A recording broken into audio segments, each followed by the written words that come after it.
Ako komunikovať banku v čase krízy? To bola výzva prinášajúca viaceré úskalia. Poprvé, finančné produkty a služby sú takmer rovnaké. Pôžička sa vždy podobá na inú pôžičku, hypotéka vyzerá ako iná hypotéka a úver, no, je ako úver. Ako teda upútať pozornosť práve finančným produktom? Po druhé, VUB banka investuje do médií výrazne menej ako jej kľúčová konkurencia. Ako byť teda v takomto komunikačnom pretlaku viditeľný? Po tretie, počas krízy sú ľudia pri premýšľaní o peniazoch opatrnejší. Neveria expertom v drahých oblekoch z mramorových kancelárií, ktorých pred príchodom krízy nedokázali varovať.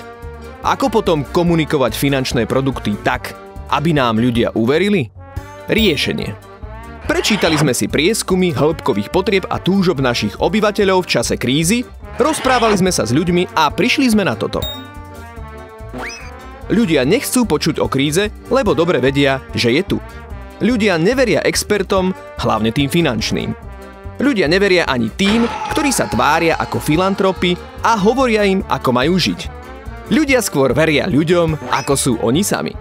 Ľudia sú náročnejší a už nekúpia hocičo a hlavne ľudia sa chcú zasmiať, lebo časy sú zlé a humor pomáha.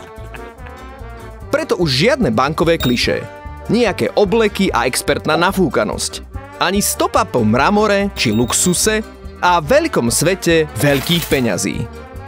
Ale ani žiadne zjednodušujúce rodinné či dôchodcovské etudy, ktoré ukazujú ľudí ako nesvojprávnych hlupákov, o ktorých sa musia láskavé banky postarať.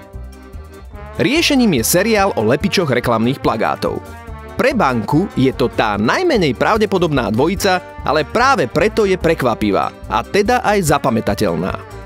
Cez archetypálny príbeh múdreho majstra a učňa dokáže ľuďom dať jednoduchý, avšak nie zjednodušujúci pohľad na peniaze. A to všetko s humorom. Čo som? Fuma Senická? Slováci si ich zamilovali, pretože im veria a vnímajú ich ako kompetentných poradcov, ktorí s nimi nehrajú nejakú hru. Koncept lepičov výrazne zvýšil zapamätateľnosť komunikácie VUB, ktorá sa tak stala komunikačným lídrom finančného trhu, a to pri podstatne nižších mediálnych nákladoch ako konkurencia.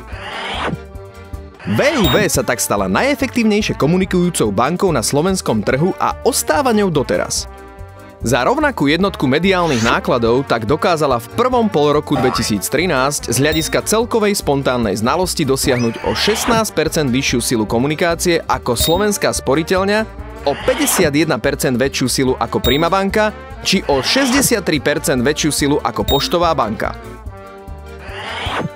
Kampane lepičov sú dlhodobo najpopulárnejšou komunikáciou na slovenskom finančnom trhu, ktorá dokáže zvyšovať predaj komunikovaných produktov a teda aj zisky VUB.